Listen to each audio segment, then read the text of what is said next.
Welcome to the Thematic Investors podcast, presented in partnership with Vidrio Financial. Vidrio Financial is proud to support the Thematic Investors podcast with host Kieran Kavana. Unlock the potential of precise and dependable investment data with Vidrio Financial's data management solution. We shoulder the responsibility of your data, from its collection to extraction, transformation, and enrichment. With a track record of monitoring over 2,000 diverse funds and processing millions of data points each month, Vidrio leads the discussion on how investors can harness advanced AI and human expertise to maximize alpha performance and enhance their data accuracy.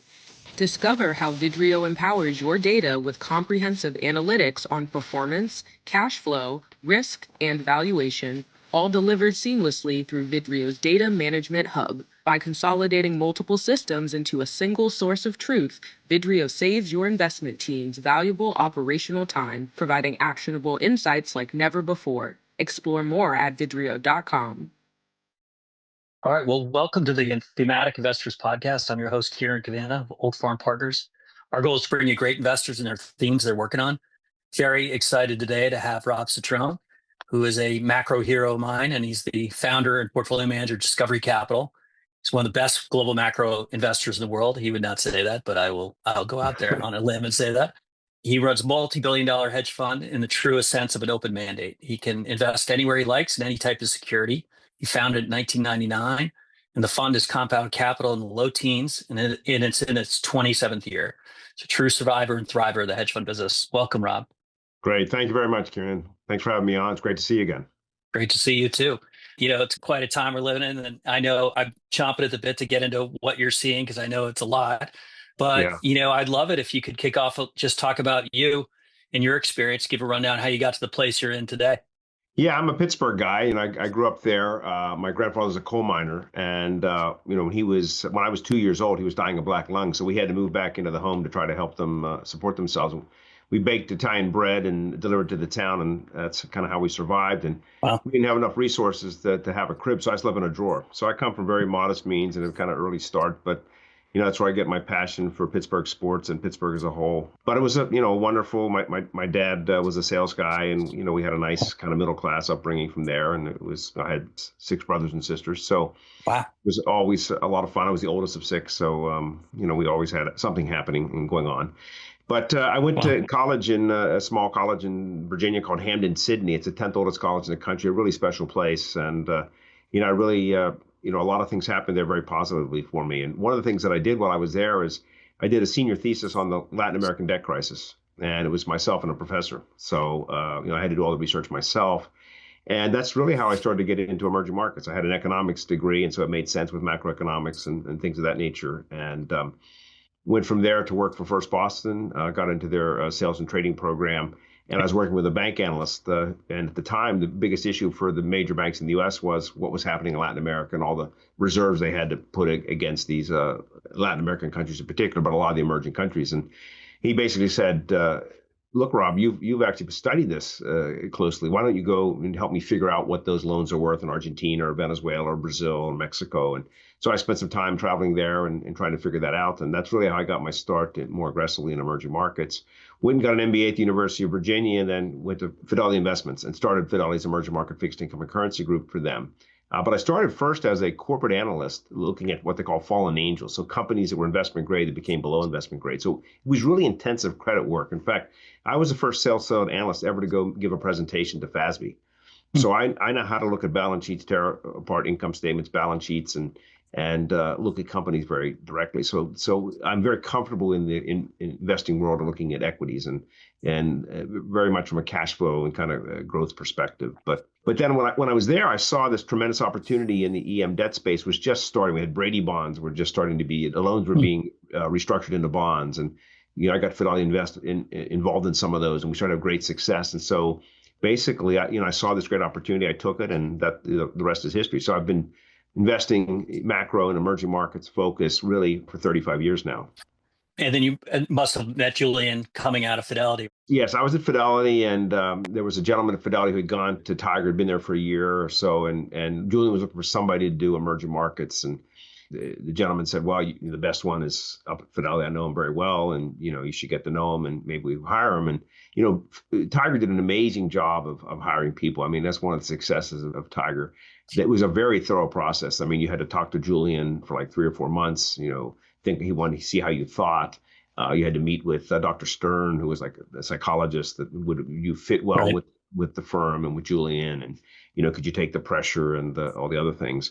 We even did like written tests, like almost like SAT tests, like see kind of the aptitude and things of that nature. So it was a great process, and I joined after 5 years of Fidelity. I joined Tiger in January of '95.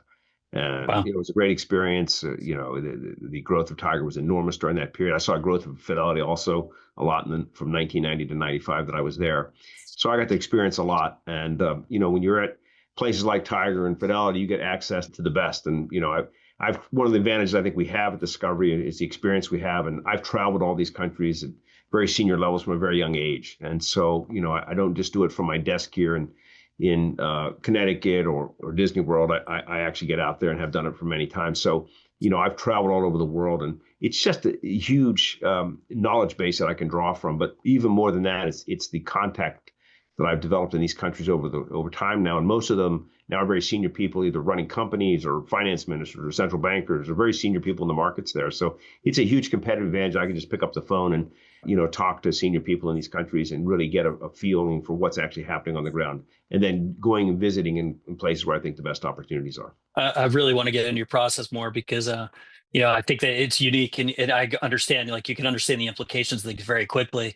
And I'd forgotten you had a fundamental background as well. Yeah. I mean, but what really drew you was in macro. And Yes. was that because of how that wild period in the 90s where things were just being affected by currencies and rates? There was tremendous stuff happening in macro land there, and that was pretty exciting. And you kind of have to combine a lot of different skill base, but the skill base that I've developed over time that I didn't have initially is it's become clear to me that investing in macro, especially in emerging markets and really almost any country, when you do country analysis, you really have to look at it's just like investing in a company. It's about leadership. Who's the leader? What are their policies, and can they implement them? Sometimes they can't implement because they don't have the power in the Congress or whatever. So that's important they can implement them. So, when we look at our portfolio, you look at countries that, we like the leadership, we like what they're doing, and they can implement it. And then we're kind of short countries where we don't like the leadership, we don't like the policies, and or they can't implement them, or they can implement them and they're going in the wrong direction. So it's very interesting that politics and policy have become really the driver, a lot less the economics. The economics are second, and the economics get affected so much by the politics and the policies that if you don't get that right, forget about the economics, and it doesn't matter. Well, let's go down that a little bit more, if you don't mind, on the process Sure. side. I mean, I think for a guy who manages so much capital and a substantial amount of it's your own, for a guy who gets up at 3 a.m. and Yes. pretty much every day, Yeah. and I've heard people talk about that, but you really are relentless. Yes. It tells me you have to have a passion for it because you don't need to get Wow. up every day, right? Yeah, I love it. I mean, I'll admit it. There's some nights like, oh my God, I got to get up, but I do. But I get up for like between 10 and 30 minutes, depending on what's going on in the markets and what we have to do. But what I've found out is it's just it keeps me in tune with the rhythm of the market. One of the things when you worked with George and at Soros, and he just had a great feel for the market. And when you're following the market on like a 24-hour basis, it just gives you a better feel for the market. Right. The other thing I've noticed is, for whatever reason, the U.S. futures are always the weakest at around the 3:15 time. So I get up at that time because it's the close of Asia and the open of Europe. So I want to see that, and I'm giving trades, and we're doing things at that particular time. We have a 24-hour trading desk, and they're also coming up to speed, and they give me a rundown of what's happening and what's been happening. And so we have a huge competitive advantage. I mean, there's certain things happening, or they'll call me in the middle of the night. I mean, I don't just get up at 3:15 if there's other things happening. They'll call me at 1 or 2 if something's happening, and we can take action. Whereas most fund managers are sleeping, so they can't. So we just have a huge competitive advantage. It probably adds a couple hundred basis points a year. You compound a couple hundred basis points a year over 27 years. That's a big number. Yeah, well, it's funny. I almost mentioned it at the top, but like $1 invested in your fund, be worth 21 today, and probably a little more than that actually. Yeah. And it would be $4 in the MSCI World, or almost 7 in the S&P. So I guess it does work. So what about your process? I mean, you have a pretty big team. I know you guys are very careful investors. You're not just traders at all. No, for sure. But when you get a big view, how does it play out? How does it turn into a big position for you guys? Well, I mean, we look at both the bottom up and the top down. I think we marry that very well, and that's a big strength of ours. So I have analysts who are looking at company and company and sector specific. So, for instance, technology is something we've really I felt from day one was so important. So I've always had a number of technology analysts, and I think it's given us a big advantage. Not many macro. I don't know how you can invest in the macro world if you don't understand technology today, and it's Yeah. given us a huge competitive advantage. I mean, we were very early to the AI trade. Now, part of that is because just the contacts that I've developed over the years. This is a really interesting story, but I happened to be, it was on January 1st of 2024, and we're playing golf. It's 8 o'clock in the morning. One of the guys that lives in the neighborhood here, is the head of technology, one of the biggest banks in the United States. And he said to me, I'm literally teeing up, and he says, Rob, you got to find a way to make money on this AI. I said, I haven't believed in this AI at all. Nothing's ever been any good, but this ChatGPT-4 is incredible. And I looked at him, I said, well, I don't even know what you're talking about. He goes, I don't know ChatGPT-4. I go, no, no, well, I'm demoing it. Yeah, it's not out yet. It'll be out in a couple months, but it's incredible relative to 3. It's like magnitude above. And now it's going to Wow. make a difference. I can use this to do different things. Literally, I mean, I'm like trying to play the fastest round of golf I've ever played. And I'm texting my team saying, we're having a 1 o'clock call about, how can we make money in AI? And this is in January 1 of 24. And literally in March or so is when ChatGPT came out, and all of a sudden the craze went crazy. But we put on some certain positions and we made money, but I didn't think it was going to explode the way it did. Right. It helped us. We probably should have made another 10% additional. But Right. that's just an example of contacts and people and, you meet over the time to just give you, and I could put it in context and say, oh my God, this is a great opportunity. So Right. we're really looking at, like I said, we do the country analysis, we do the company bottom up analysis. But I'd say our portfolio is dominated by our macro views and the country analysis and filling up those positions. And we try to fill them with the best areas. And we can go into currencies, we can go into equities, we can go into rates, we can go to credit. It's just such a huge advantage to be able to do that. And it's like having so many more tools in our toolbox. And we have every wrench. And so if you're just missing off the wrench, you strip the nut or something. But us, we can get the exact wrench and we can turn it perfectly. So it's a huge advantage for us. I get it. But on the other hand, like it must be daunting sometimes to decide what's the best expression. When you can do anything, what do Yes. you do? I've learned a lot over these 35 years and 27 years of discovery, and we're the best discovery's ever been, partly because I think I'm, better than I've ever been. I think we have the best team we've ever had. We've worked together for a long time. The average analyst at Discovery's been with us for 15 years. I mean, that's so rare in the hedge fund industry. So, we know how to work as a team. It's very systematic now in terms of how we think about things. So, look, we're going to get things wrong and we're going to not express it the right way sometimes, but we're more right than we're wrong. And, we can really find the opportunities in around the world that other people may not be looking at or that we see will become good opportunities because we've been there. Like Argentina is a good example that we identified a couple of years ago. I mean, I've been there now over 70 times over 30, Wow. 35 years. So that's just a huge advantage. And we have amazing contacts there. But I saw this same movie in 1991. 1991, they put the convertibility program. The country had 2,000% inflation. They had like $10 million of reserve, $10 million. It was a mess, but bonds were 20 cents on the dollar. They just restructured their debt. And convertibility and good economic policy led by Cavallo and President Menem, Argentina was the best performing market in the world for 3 years. So fast forward to 2 years ago, this was the same movie, but had better actors, a better camera, a new Dolby sound system. Technology was better. It's just a better version of 91. So what happened the first 2 years of this program, Argentina was the best performing market in the world. Now, this year, last year, 25, it wasn't because you had the midterm elections and that created a lot of uncertainty. That was very important that Malay did very well on that. And it's now opened up a chance for this country to really, over the next 6 or 7 years, to become investment grade. There's a lot of reforms going to happen this year. The country's assets are going to do well. Now, they were so depressed before that the upside was enormous. They're not as depressed today, but they're still good valuation. You're still going to make 25% in the equities and you're going to make 15% in the debt. So it's solid, but is it our favorite place in the world? No, not anymore. But we still like it. But that brings us to the fact that policy. We've talked about that and how important it is. The policy of the Trump administration now, and having Rubio at the State Department, we have really adopted the Monroe Doctrine again, and Latin America has become a very important focus of the U.S. administration. And Venezuela is a great example of that. And what they execute in Venezuela is unbelievable. And we felt there would be change there, but we thought Maduro would leave. We felt that he would take safe passage and there'd be a change. And again, this is about management. So we love countries where the management we like, And especially when you go from really bad management to very good management. Argentina was the best example of that, going from terrible management, some of the worst Right. in the world, to great management. Now in Venezuela, we're going from absolutely horrible management for decades to Yeah. something okay.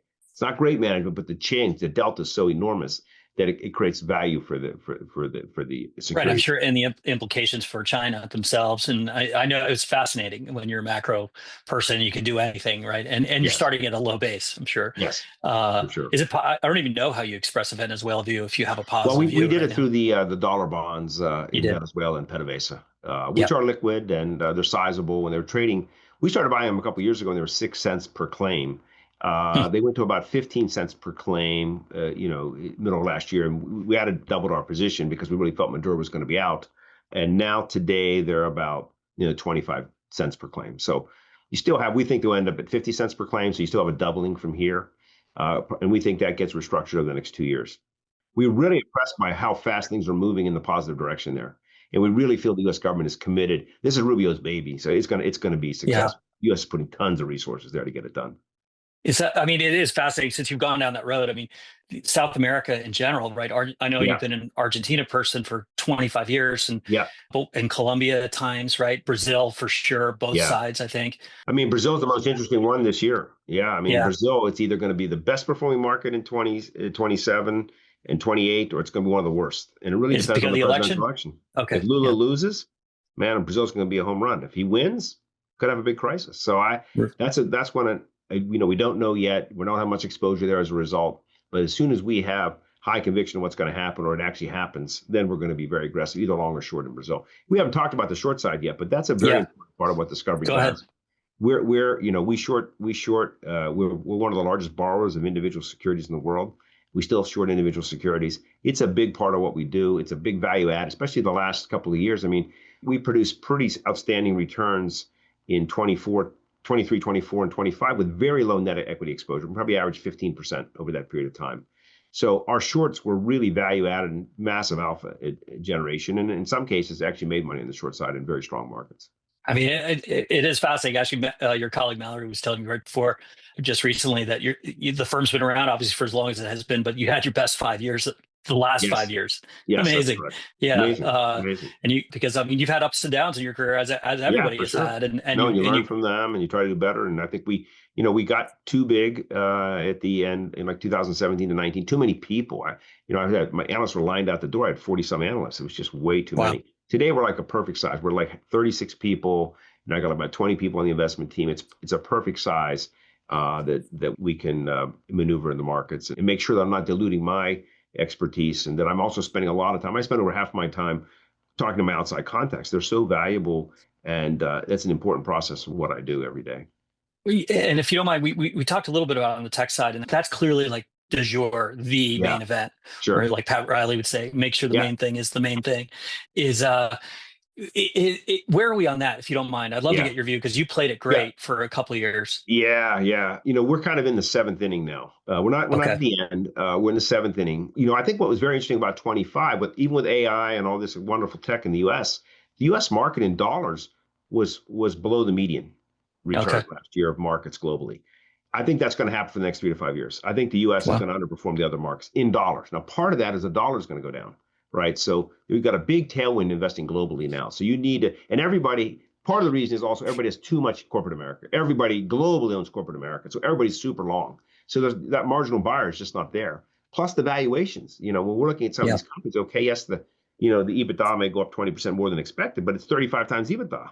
It's very, very difficult to, going forward, especially because the U.S. markets have become so concentrated in those Mag 7 companies that I don't think those are going to do that well, and that's going to underperform. And so now is an opportunity to go out globally and find opportunities. Latin America is our favorite, but there's also great opportunities in technology in China, in Korea, in Taiwan, Japan. There's so many great opportunities, and I actually think Europe's going to have a great year next year or this year. Really. I think there's likely to be at some point this year peace in Ukraine and Russia. I think that's a big factor for Europe, and I think European markets are cheap and people are underinvested there. And I think the economies are going to be fine. Now, long term, would I be in Europe? No.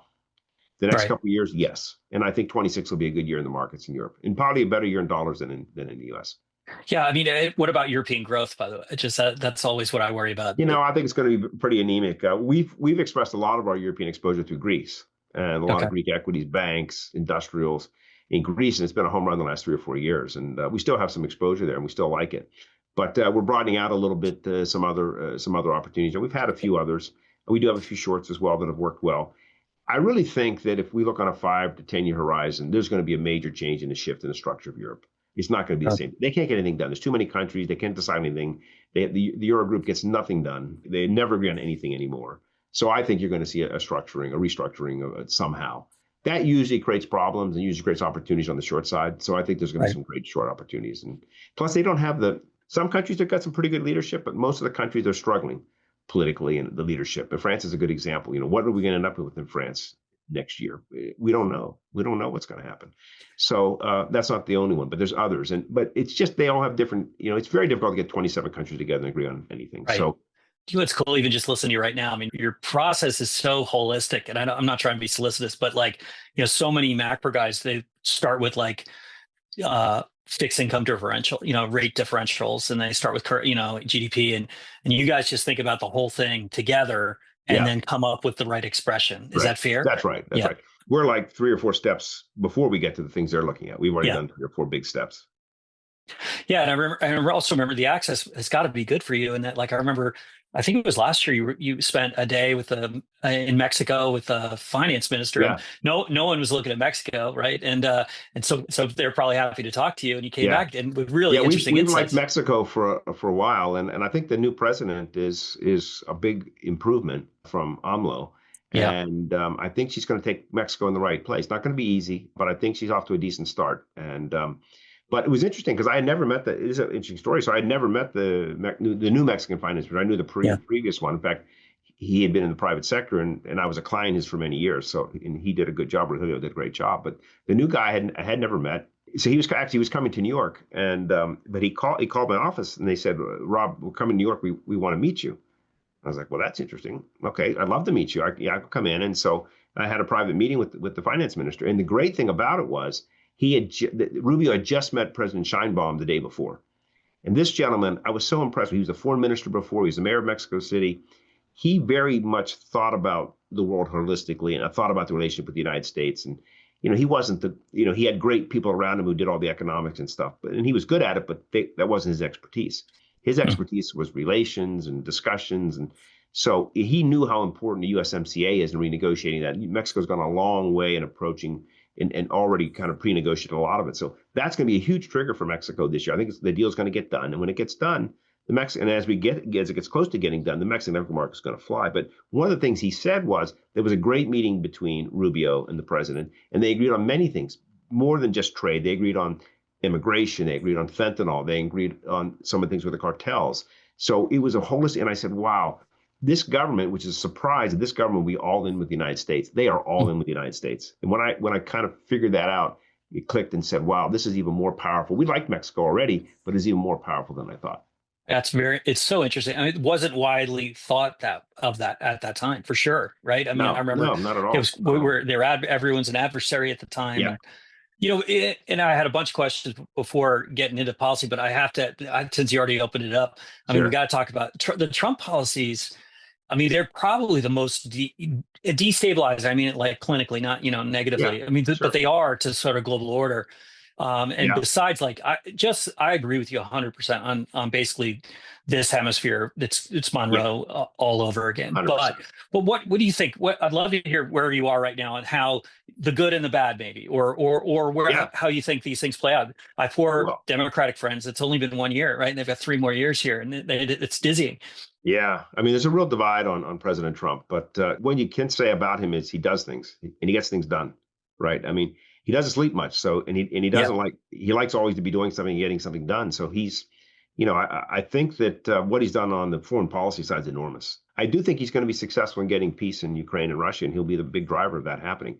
Obviously, the Venezuelan change and freeing up millions of people to out of a dictatorship hopefully into more of a democracy over time. I think Iran might have a change as well, and I think the U.S. will be part of that as well. And who knows what's going to happen in Cuba.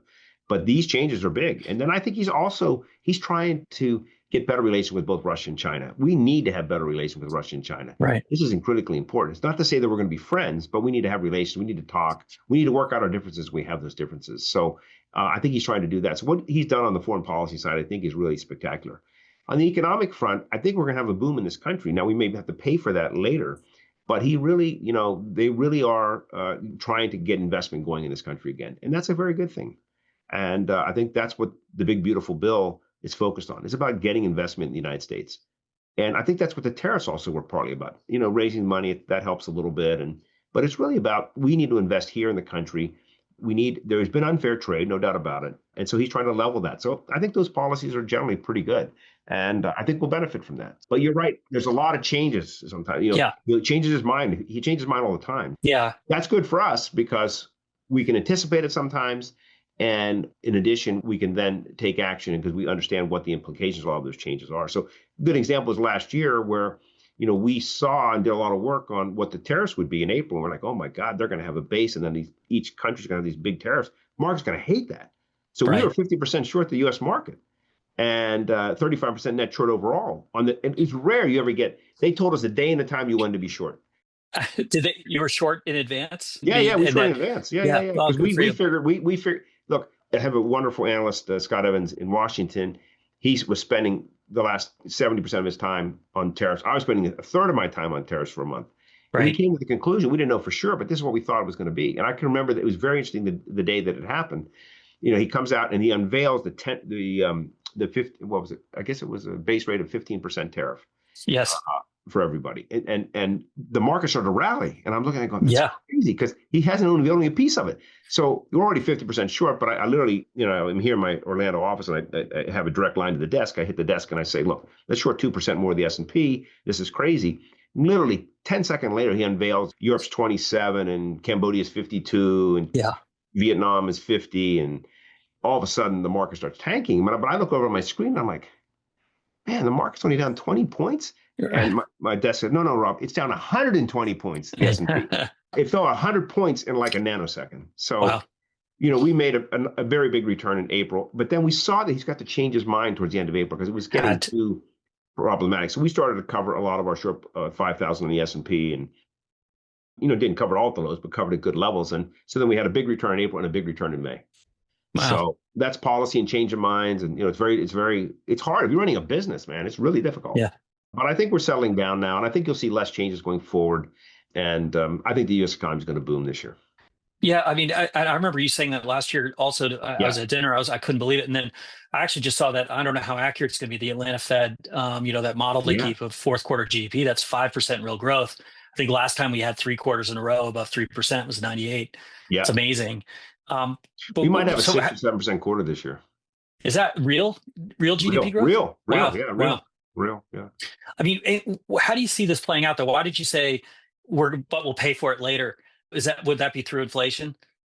Well, inflation will be very sticky, I think, and we got to be very careful with the Fed. I mean, the Fed just can't go willy-nilly cutting interest rates with the new governor. I think the new governor will come in and probably cut once, kind of an insurance cut, and to help politically to do that. But I don't think there's room to cut much at all because I think the economy will be strong, inflation will be sticky. The productivity stuff will help on inflation, though, so we'll have to see how quickly that comes in. But inflation's not going to go running away, but it's still going to be in this 2.5%, 3% range, or maybe peak at 3.2 or 3.3, which does not allow much for cuts. But I really think that the market may struggle in the second half of the year because of the midterms. And it's very difficult for the current administration to win the midterms. And if he doesn't win the House, we're going to have essentially gridlock for the next 2 years. And Trump and gridlock don't go together. No. So I think that'll be a very, very problematic time for the market potentially. And the market has to adjust to that change. And the valuations we're at, and I think it's going to come from a higher level. I think the equity market's going to do very well in the first part of this year. I think the S&P will hit close to 7,700 in the first 4 months or 5 months. But it could go as low as 65 or 63 in the second half. I mean, wow, this is going to be a really volatile year in the U.S. equity market, I think. So you don't want to just set your sail and be long the whole time. You can't. You got to be very, very nimble. We're very nimble. Like April, May last year was a great example. Went from 50% net short to 40% net long, literally in a matter of a couple of days. And, we caught that really well. So, yeah, I mean, these are great markets for us. It's great because global in nature. You need to be global. So many investors they don't have enough exposure globally. They're going to have to adjust. They have too much exposure, too much private exposure in a lot of cases in private credit and Yeah. private equity, and they have too much U.S. corporate. So I think you're going to see people looking for global exposure, and that's going to outperform. So those who have it are going to do better than those who don't. Yeah, ironically, when I talk to my friends at endowments and foundations, they say, we have global portfolio. They basically have Japan, Yes, right, exactly. in a big Yes, liquid market. It is funny I read years ago, you were ahead of everybody, I feel, on Argentina. And I went looking for Argentina funds, Argentina exposure, and I could not find anyone who had a really great dedicated product. No. And to your point, and you go far afield. I mean, we have Nigeria. You talk about Nigeria. Nigeria Oh my quite a God, bit. we're so bullish on Nigeria. It's incredible. Well, why is that, if you don't mind? The new president is really, I've been looking at Nigeria for 35 years, and it has always been a basket case from a leadership perspective, and so corrupt. They were stealing a lot of the money, stealing oil revenues. And this guy's come in and he's doing the right things. The corruption levels have come way down. Even though oil prices have gone down, reserves are going up faster than they've ever gone up in Nigeria. So it's about policy and the leadership, and it's changed dramatically. And so after Argentina, I'd have to maybe rank Nigeria as the second country in terms of reforms that are happening. So, and nobody expects that, and nobody was in Nigeria. And, it's been a home run for us. We told our investors at the beginning of last year, we write our outlook every year. We said Nigeria will be one of the best performing themes for us this year. It was the second. We made 6.5% overall to the fund in Nigeria alone. So in local currency and dollar credit bonds, and also in some equities at exposure in Nigeria. Wow. Yeah. And it would be great for the African continent if they had a big. Yes. And Africa's getting a big benefit from commodity prices. No doubt about it. I mean, gold, silver, copper, bauxite, everything is really helping them. And but I actually don't have the answer. Usually people ask what the question that they already have the answer to. What is going on? Why is gold had a 45-year, the best year in 45 years? That's even longer than you've been running this fund. So what's your take on now, like from here, and what's driving it? I think it's still going to go up more. I mean, we have a decent sized position in gold, and I think it goes to 6,000 this year.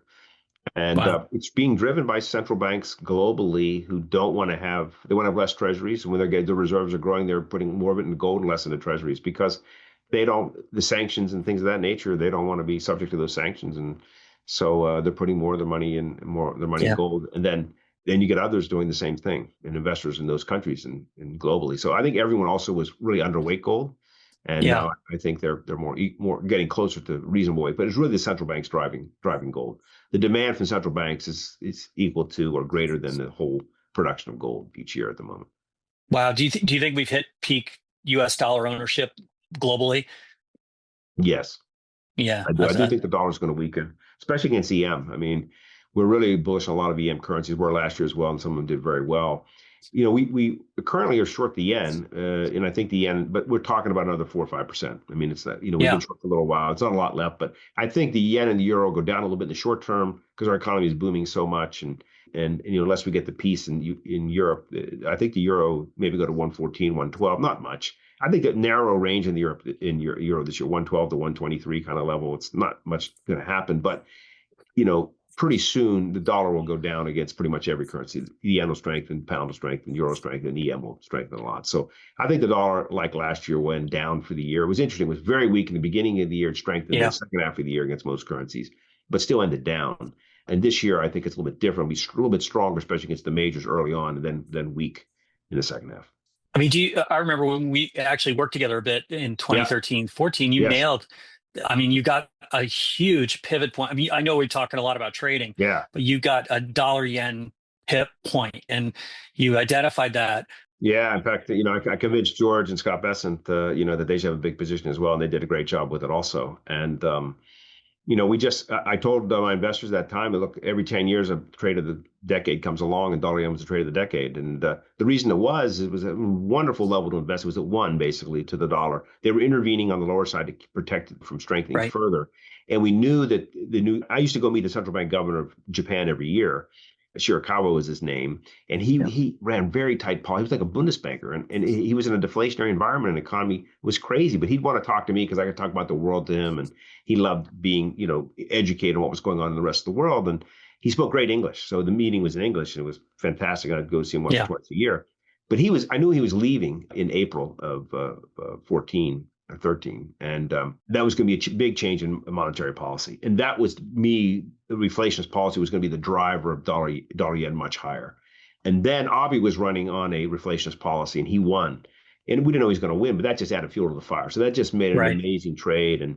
But then 2 years ago, I said Argentina. Now Argentina is the trade of the decade 2 years ago, and that's played out very well. So are we still? Is it still the trade of the decade? And no, I think it's a solid trade now. But when you look back, you'll say, wow, from that point forward, it was the trade of the decade. So it's still great, solid returns to have in Argentina. You should definitely have exposure there. But if Lula loses in Brazil, and if Tarcísio, the governor of the state of São Paulo, is the candidate and he wins, Brazil will be the next big trade. But I mean, they've got it all, right? Rates. Rates in Brazil are almost 15%. I know. Yeah. Can you imagine? You can make 500 basis points in Brazil rates. I mean, here we're fighting for 50 basis points in the U.S. or Japan or Germany. I mean, it's not a chicken feed compared to what you can make at some of these EM. But you can also lose a ton. I mean, rates can move fast, and we were paying rates last year in Brazil. Made a lot of money paying rates, even when rates were 13%, and they backed up further. So, but yeah, again, it comes down to leadership, policy, and Brazil, if they get the right leader in there, equities will scream, the currency will rally quite a bit. Rates will come down a tremendous amount. So they'll be the best rate market in the world, the best currency in the world, and the best equity market. That's amazing. I'll definitely watch that one for sure. But it is amazing. I know everybody knows it, but I always think about Argentina in 1900, how it was the same GDP as the United States. Incredible, and what was the difference really, right? Policy, and leadership and system and institutions. And is because it strikes me that the Trump administration, the destabilizing effect is having, it's good and bad, right, for the world. So far, we all think it's been good because of and I don't mean it politically. I mean it more from economic growth is definitely picking up, right? Yes, and so that's and they're all about business. And oil prices are low, and that's the policy choice, right? Do you think though that I know. Scott Bessent, I know him as well. And they've had this view for a long time that they're going to have this boom in high paying jobs in the United States. They're going to bring all this production overseas. That part has not played out yet. And I wonder just your opinion as an economist, how you think if this could play coming. out. It just takes time. I mean, when you go around and you talk to the industrial parks in the U.S., they're all sold out. A lot of companies coming in to build. So you can't turn it all on a dime. It takes, years to get a plant in place. So example is, TSMC, but they're building in Arizona, and they're going to probably double the size of that thing now, given the latest announcement. I mean, but it takes multiple years, so it's coming, and it just takes time. So we'll see a lot of the fruits of that this year, and in 27. I'm very bullish on that, and the foreign direct investment coming to the U.S. I think will be meaningful.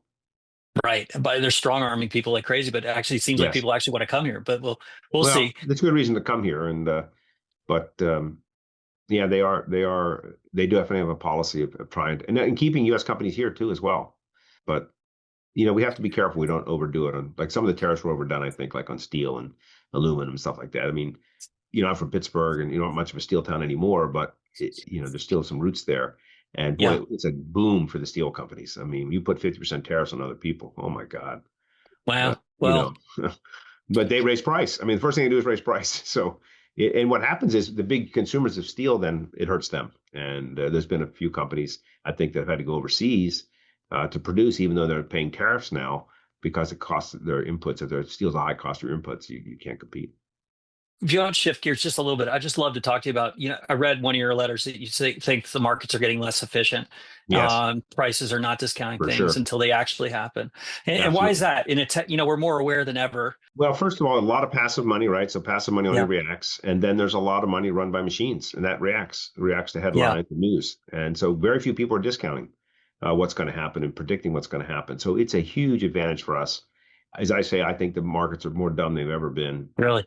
But that, you have to have patience, and you have to have staying power, because crazy things can happen, and you got to have commitment to it if you think that's the right thing. So it creates more volatility also, I think. But if you're one of the great things about having all different asset classes and investing around the world, we can be wrong about something, but you don't even hardly notice it because we make it up in other places. So it helps dampen volatility a lot in our portfolio by having the diversification we have regionally, asset classes. It really becomes, and when I talk to some of my colleagues, ex-Tiger colleagues who run equity funds, just long and short. They're like, Rob, man, you got so many advantage over us because Right.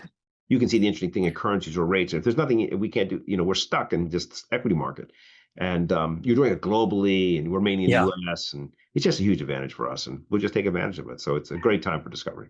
But but it is another thing you have that a lot of like I've never seen equity guys own a stock and then short it, or it's very hard to do that. I Yeah, mean, you guys sure. have a very unemotional, right? I mean, if you're Yep. long the dollar against something and Yes. it goes against you and you change your view tomorrow, Sure.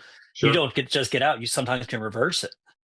You talk about your team all the time at Discovery, and I know a bunch of people worked for you over the years, and I'd love to Yeah. hear how important it is and why it's important. You're consistently known as a pretty good boss. A lot of people, although you work 23 hours a day, but like from top to bottom, I've heard that over the years, and it's generated a lot of loyalty. I mean, and what Yeah. is it? But what does it give you? I mean, besides being a good karma, Yeah, as I mentioned before, the average analyst has been 15 years now at Discovery, so we just know how to work well together, and that teamwork is really important. I know what their strengths are, they know what my strengths are, I know what their weaknesses are, they know my weaknesses, and like when we hire new analysts, it takes 1 or 2 years to really kind of get to a level where the productivity is what it needs to be, and you're on the kind of same page and producing the kind of returns that you want to get. So we have a really experienced team that's been together for a long time. We've had a lot of people in Discovery's history who go on to do something else and then come back. And we just rehired Chong Kim, who does semis and a lot of stuff, and also in Korea and Taiwan and Japan. And it's such an important time for that area. And I felt like, well, we need to add a little bit more technology outside of the United States. And so that's what we've done. So, and having known him for almost 20 years is a huge advantage. So I know what, we immediately, hit the ground running. just real quick, because a lot of people seek out your advice on investing, and I have Yeah. people ask me all the time, I want to be a macro investor, and how do I do Yeah. that? And I mean, I have no idea, right? I mean, it's a very circuitous Yeah. path to become a macro person, Sure. but I've heard you say you got to do things well, you got to have passion for it. What Absolutely. else do you think? I mean, because it takes a lot to I think you really do have consistently. to. I think you really should study economics. There's no doubt about Yeah, it. I mean, it's not micro and macro. I mean, macro for sure, but micro also. I think that just gives you a great framework to think about things. And then the other thing I think you need is you have to focus on politics. So you want to take in and understand politics and policy. So all those things fitting together are very helpful. So actually, it's crazy. I think a liberal arts education is a great undergraduate education is a great way to start it. And I don't know. I was hoping you wouldn't say it because it's so hard. They don't recruit the way they did from the English majors or the history majors to come to Wall Street. I know. But if you have economics and some history and stuff, I mean, it's a huge advantage, especially going into macro investing.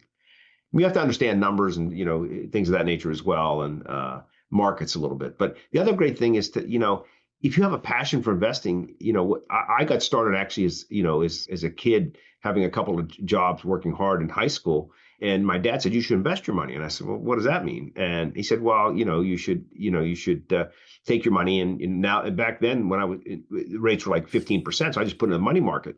But the rates started to fall. I said, well, I'm going to take it from money market to mutual funds. So I put the money in mutual funds. And then, I said, well, I like following these stocks. So I started buying, I didn't have a lot of money. I was buying, one share of this one. And I was following the stocks. And back then you had to like follow the newspaper. You didn't know the next day what was happening. But I said, well, I love doing this. So then I knew when I went to college that I really wanted to be an investor. I mean, I didn't know anything about hedge, but they didn't really kind of exist back then. But Right. that's passion. So I would recommend people to start investing whatever money they have. Put it in the Right. market. And then curiosity, you got to have that, right? Yeah, Because 100%, 100%. and because Yeah. you're learning all the time. I mean, when was the Every day I learn so much, Yeah. and I feel like I have a front row seat to the world. It really is Right. interesting. I mean, the amount of contacts that I have globally and the kind of discussions I have and things we talk about are phenomenal. I had the single best conversation ever I've had on Taiwan, China a couple of days ago. It's just Wow. incredible. You see a lot of people talk about different admirals or generals or something. This person, man, I thought, wow, that opened my eyes in ways that I was like, wow. And she knew so much about the actual specifics that I was like, it scared me for the next, something's going to happen there in the next 5 years. Man, it is that I think we're in a bull market until China invades Taiwan or Wow. something big else happens. Something big has to happen for, I think, us to knock us off the bull market, which will probably last another couple of years. Doesn't mean we're going to have a big up and down. Like I think this year can be a big up and down, a big up in the beginning and down. And maybe it only ends up a little bit on the year, but I think we're still in a bullish trend globally, so especially globally. But I mean, it's interesting because you have a conversation that can change your view for a year, right? And that's that full court press of constantly Yes, pushing constantly and trying to pushing. learn. Yeah. Yeah, It yeah. is not necessarily like going to a place and talking to a cab driver and talking to a waitress and then all of a sudden getting a view. It's just the No, consistency over time. but And talking to locals when you're in different countries, is helpful to hear the person in the street and what they think. But you can't just talk to one person; you got to talk to many of them. well, it seems like to me macro is pretty. It's a game on of macro, that's for sure, It because things certainly are is. It's destabilized. kind of again, it's going to be in the next 5 to 10 years of really exciting opportunities in macro, both long and short. So as again, we don't talk much about the short side, but man, there's going to be some great short opportunities also. I mean, I've seen you go net short though. You don't Oh yeah, hesitate. I mean, yeah, no, most people just have it to get the fees, absolutely. right? Well, Rob, it's such a pleasure to talk to you, and I could talk to you for another hour and learn some things. You're well, best to you, and thanks for doing it. Thank you. Same to you. Happy New Year, and really a pleasure. Thank you for supporting the Thematic Investors podcast, presented in partnership with Vidrio Financial. Vidrio's data management solution collects, scrubs, and allows investment teams to filter out the data noise, providing you with actionable data intelligence for further visualization around valuation, risk, and portfolio management. If you are an endowment, foundation, pension, sovereign wealth fund, asset manager, OCIO, or family office struggling with your data pipelines, then reach out today and see how Vidrio's data management solution can help by becoming an extension of your investment team. The information covered and posted represents the views and opinions of the guests and does not necessarily represent the views or opinions of Vidrio Financial and/or our host, Kieran Kavana. The content has been made available for informational and educational purposes only. The content is not intended to be a substitute for professional investing advice. Always seek the advice of your financial advisor or other qualified financial service provider with any questions you may have regarding investment planning.